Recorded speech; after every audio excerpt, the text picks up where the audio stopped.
রাজস্থানে আবু রোডে ব্রহ্মাকুমারী ঈশ্বরীয় বিশ্ববিদ্যালয় শান্তিবন ক্যাম্পাসে দাদি প্রকাশমণি উইজডম পার্ক সহ একটি নবনির্মিত global institute of health science and nursing home এবং প্রবীণ নাগরিকদের আবাসস্থলের শুভ সূচনা করলেন ভারতের প্রধানমন্ত্রী নরেন্দ্র মোদী। শান্তিবন ক্যাম্পাসের ডায়মন্ড প্রেক্ষাগৃহে এই অনুষ্ঠানে প্রধানমন্ত্রী ছাড়া উপস্থিত ছিলেন ব্রহ্মাকুমারী গ্লোবাল হেডকোয়ার্টারের প্রধান দাদি রতনমোহিনী দেবী, এক্সিকিউটিভ সেক্রেটারি বি.কে মৃত্যুঞ্জয় ভাই সহ অন্যান্য বিশিষ্ট অতিথিরা। প্রসঙ্গত উল্লেখ্য, এই প্রেক্ষাগৃহে প্রায় 25,000 দর্শক একসঙ্গে বসে এই শিলান্যাস অনুষ্ঠান পরিদর্শন করেন।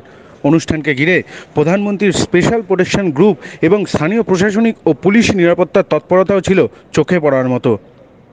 डॉक्टर प्रताप मिठा से कि आप इलायची माला द्वारा माननीय प्रधानमंत्री का सम्मान करें।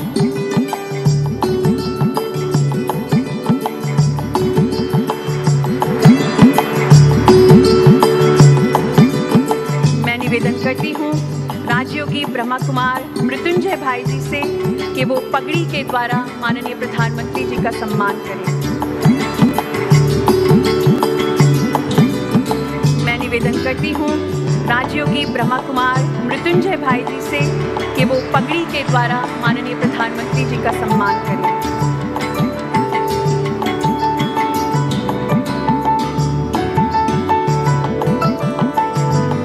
का अवसर मिला है। इसके पहले अभी फरवरी में ही आपने मुझे जल जन अभियान को प्रारंभ करने के लिए आमंत्रित किया था। मैंने तब विस्तार से इस बात को याद किया था कि ब्रह्मा कुमारी संस्था से कैसे मेरी आत्मीयता में एक निरंतरता रही है। इसके पीछे परमपिता परमात्मा का आशीर्वाद भी है और राजयोगिनी दादी जी से मिला स्नेह भी है। आज यहां super speciality charitable global hospital का शिलान्यास हुआ है। आज शिवमणि होम्स और नर्सिंग कॉलेज के विस्तार का भी काम शुरू हुआ है। मैं इन सभी कार्यों के लिए ब्रह्मा कुमारी संस्था और उसके सभी सदस्यों का हृदय से अभिनंदन करता हूं।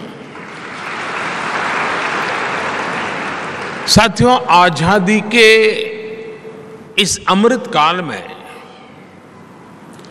भारत की सभी सामाजिक और धार्मिक संस्थाओं की बहुत बड़ी भूमिका है। आजादी का यह अमृत काल देश के हर नागरिक के लिए कर्तव्य काल है। इस कर्तव्य काल का मतलब है हम जिस भूमिका में हैं उसका 100% निर्वहन और उसके साथ साथ समाज के हित में, देश के हित में अपने विचारों और जिम्मेदारियों का विस्तार, यानी हम जो कर रहे हैं उसे पूरी निष्ठा के साथ करते करते ये भी सोचना है कि हम अपने देश के लिए और क्या ज्यादा कर सकते हैं। आप सभी इस कर्तव्य काल के प्रेरणा पुंज की तरह हैं। ब्रह्मा कुमारी एक आध्यात्मिक संस्था के तौर पर समाज में नैतिक मूल्यों को मजबूत करने के लिए काम करती है, लेकिन साथ ही आप समाज सेवा से लेकर साइंस एजुकेशन को प्रमोट करने, सोशल अवेयरनेस बढ़ाने के लिए भी पूरी तरह समर्पित है। माउंट आबू में आपका ग्लोबल हॉस्पिटल रिसर्च सेंटर, ये वाकई उसका एक बहुत बड़ा उदाहरण है। और मुझे बताया गया कि इंस्टीट्यूट के जरिए यहाँ आसपास के गांवों में हेल्थ कैंप किए जाते हैं, रक्तदान शिविर लगाए जाते हैं। अब जिस super speciality charitable global hospital का संकल्प ने लिया है, वो भी इस क्षेत्र में स्वास्थ्य सेवाएं सुधारने में मदद करेगा। आप सभी इस मानवीय प्रयास के लिए अभिनंदन के पात्र हैं। साथियों, आज हमारा पूरा देश स्वास्थ्य सुविधाओं के ट्रांसफॉर्मेशन से गुजर रहा है। पिछले 9 वर्षों में पहली बार देश के गरीब से गरीब को भी एहसास हुआ है कि देश के अस्पताल उसके लिए भी आसानी से उपलब्ध है। और इसमें एक बड़ी भूमिका आयुष्मान भारत योजना ने निभाई है। आयुष्मान भारत योजना ने सरकारी नहीं, प्राइवेट अस्पतालों के दरवाजे भी गरीबों के लिए खोल दिए हैं। आप भी जानते हैं कि इस योजना के तहत 5 लाख रुपए तक के इलाज का खर्च सरकार उठाती है। इस योजना का लाभ देश के 4 करोड़ से ज्यादा गरीब उठा चुके हैं। अगर आयुष्मान भारत योजना न होती तो इसी इलाज के लिए उन्हें 80,000 करोड़ रुपए अपनी जेब से खर्च करने पड़ते हैं। इसी तरह जन औषधि केंद्रों पर मिल रही सस्ती दवाइयों की वजह से भी गरीब और मध्यम वर्ग के 20,000 करोड़ रुपए बचे हैं। और मैं हमारे ब्रह्मकुमारी संस्थान की जितनी इकाइयां देश के गांव-गांव में हैं, अगर आप लोगों को जानकारी दें कि सरकार की तरफ से ऐसे जन औषधि केंद्र चलते हैं, स्टैंडर्ड दवाइयां होती हैं, लेकिन बाहर जो दवाइयां आपको 100 रुपये में खर्च होता है, यहाँ आपको 10-15 रुपये में मिल जाती है। आप कल्पना कर सकते हैं गरीबों की कितनी सेवा होगी। तो हमारी सभी इकाइयां, हमारी सभी ब्रह्मा कुमार हो या ब्रह्मा कुमारी हो, वे लोगों में ये जागरूकता लाएं। और देश में स्थान स्थान पर ये जन औषधि केंद्र बने हुए हैं। आपके संपर्क में आए हुए लोग आपको हमेशा आशीर्वाद देंगे। अब जैसे किसी परिवार में बुजुर्ग व्यक्ति है, डायबिटीज की बीमारी है, तो उसको दवाई के पीछे जो खर्चा होता है 1200, 1500, 2000 रुपये तक हो जाता है। लेकिन इसी जनऔषधि केंद्र से अगर वो दवाई लेगा तो उसको शायद वो खर्चा 1500, 2000 में से कम होकर के 100 रुपया हो जाएगा। उसका जीवन में बहुत बड़ी मदद होती है। यानी इस बात को आप हर दूर पहुंचा सकते हैं। साथियों, आप सभी इतने वर्षों से स्वास्थ्य के क्षेत्र से जुड़े रहे हैं। आप भली भांति जानते हैं कि हेल्थ सेक्टर की एक चुनौती डॉक्टरों, नर्सों और मेडिकल कर्मियों की कमी भी रही है। पिछले 9 वर्षों में इसी कमी को सुधारने के लिए भी देश में अभूतपूर्व काम हुआ है। पिछले 9 वर्षों में औसतन एवरेज हर महीने एक नया मेडिकल कॉलेज खोला है। 2014 से पहले के 10 सालों में 150 से भी कम मेडिकल कॉलेज बने थे। बीते 9 वर्षों में देश में 300 से अधिक नए मेडिकल कॉलेज बने हैं। - 2014 से पहले हमारे पूरे देश में MBBS की 50,000 के आसपास सीटें थी। 50,000 स्टूडेंट्स के लिए जगह थी। आज देश में MBBS की सीटें 1 लाख से भी ज्यादा हो गई हैं। 2014 के पहले PG की भी 30,000 के आसपास ही सीटें थी। अब PG सीटों की संख्या भी बढ़कर 65,000 से ज्यादा हो गई है। जब इरादा नेक हो, समाज की सेवा का भाव हो, तो ऐसे ही संकल्प लिए जाते हैं और संकल्प सिद्ध भी किए जाते हैं। साथियों, आज भारत सरकार हेल्थ सेक्टर में जो प्रयास कर रही है, उसका एक और बड़ा प्रभाव आने वाले दिनों में दिखेगा। देश में जितने डॉक्टर आजादी के बाद 7 दशकों में बने, उतने ही डॉक्टर अगले 1 दशक में बन जाएंगे। और हमारा फोकस सिर्फ मेडिकल कॉलेज या डॉक्टर तक सीमित नहीं है। आज ही यहां नर्सिंग कॉलेज के विस्तार का काम शुरू हुआ है। भारत सरकार भी नर्सिंग के क्षेत्र में भी युवाओं को नए अवसर दे रही है। हाल में ही सरकार ने देश में 150 से अधिक नए नर्सिंग कॉलेज को स्वीकृति दी है।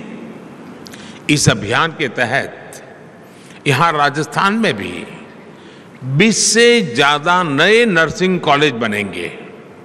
इसका लाभ निश्चित तौर पर आपके super speciality charitable global hospital को भी होने वाला है। साथियों, भारत में हजारों वर्षों से समाज में शिक्षा से लेकर गरीब और असहायों की सेवा तक की जिम्मेदारी हमारी आध्यात्मिक और धार्मिक संस्थाओं ने संभाली है। मैं तो गुजरात भूकंप के समय से और उसके भी पहले से आपकी निष्ठा और हमारी बहनों की मेहनत का कार्य स्वयं साक्षी रहा हूं। आप लोग जिस प्रकार से काम करते हैं, उसे बहुत निकट से देखा है। मुझे याद है कच्छ के भूकंप की उस संकट की उस घड़ी में आपने जिस सेवा भाव से काम किया, वो आज भी प्रेरणा देने वाला है। ऐसे ही नशा मुक्ति के लिए आपके अभियान हो, पर्यावरण संरक्षण की दिशा में ब्रह्मा कुमारी के प्रयास हो, जल जन अभियान जैसे मिशन हो, एक संस्था कैसे हर क्षेत्र में एक जन आंदोलन तैयार कर सकती है, ब्रह्मा कुमारी ने ये करके दिखाया है।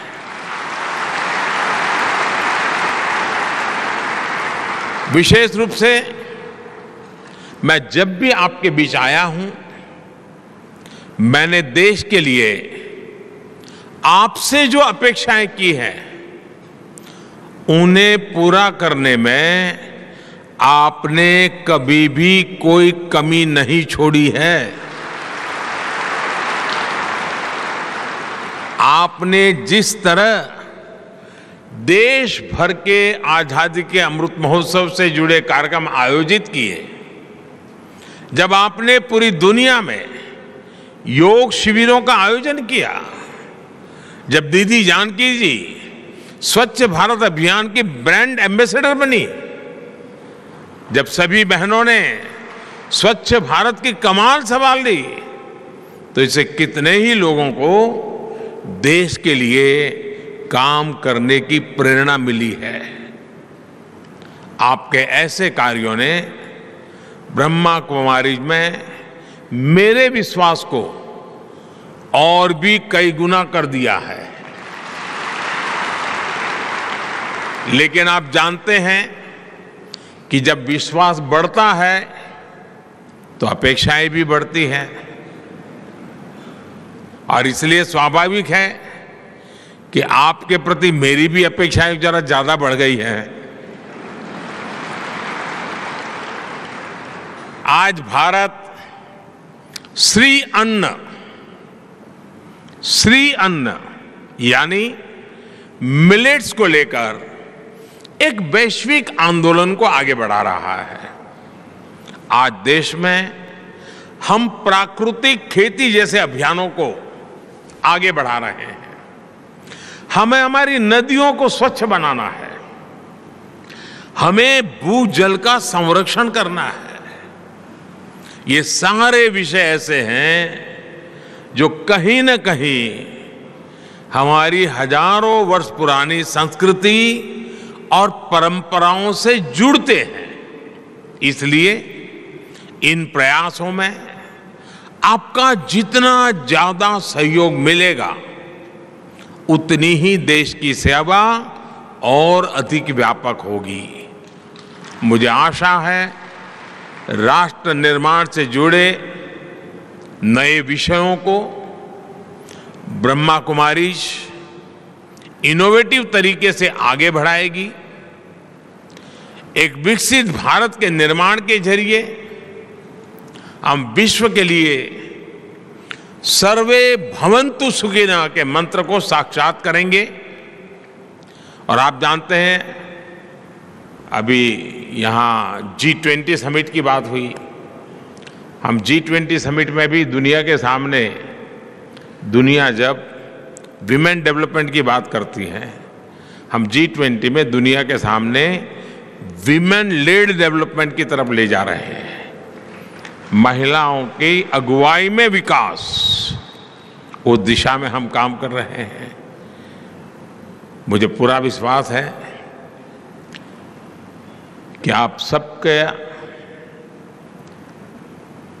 एक बहुत ही उम्दा संगठन, व्यापक रूप से फैला हुआ संगठन देश की इन प्राथमिकताओं के साथ जुड़ करके नई शक्ति और सामर्थ्य के साथ अपना विस्तार भी करेंगे और राष्ट्र का विकास भी करेंगे। इसी कामना के साथ आप सभी को मैं बहुत बहुत धन्यवाद देता हूं। और मुझे आपने यहाँ बुलाया, निमंत्रण दिया। मैं हमेशा कोशिश करता हूँ जितना समय निकाल सकूँ आपके बीच आऊँ, क्योंकि यहाँ मैं आता हूँ तो कुछ लेकर के जाता हूँ।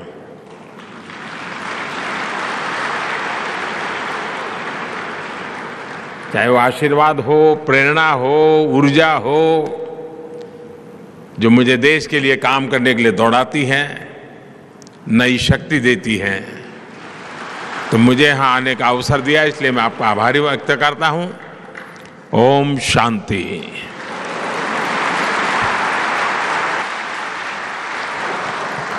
ओम शांति। आपके शब्दों ने, आपके वचनों ने हम सभी के अंदर एक अलौकिक शक्ति और ऊर्जा भर दी है। आपकी सकारात्मक सोच, मधुर वाणी और प्रेरणादायक शब्द सुनकर हम सभी कृतज्ञ हुए। आज ये इस कार्यक्रम का समापन नहीं, एक शुरुआत है एक दिव्य संबंध का, जो सदा हमें आपके साथ मिलकर कार्य करने के लिए प्रेरणा देती रहेगी। सभी हम ऑडियंस से निवेदन करते हैं कि माननीय प्रधानमंत्री हमारे बीच में से विदा लेंगे, लेकिन आप सभी अपनी सीटों पर बैठे रहेंगे। राजस्थान থেকে আকাশ ভট্টাচার্য ও সুদীপ ভট্টাচার্যের রিপোর্ট, দি রেগুলার নিউজ।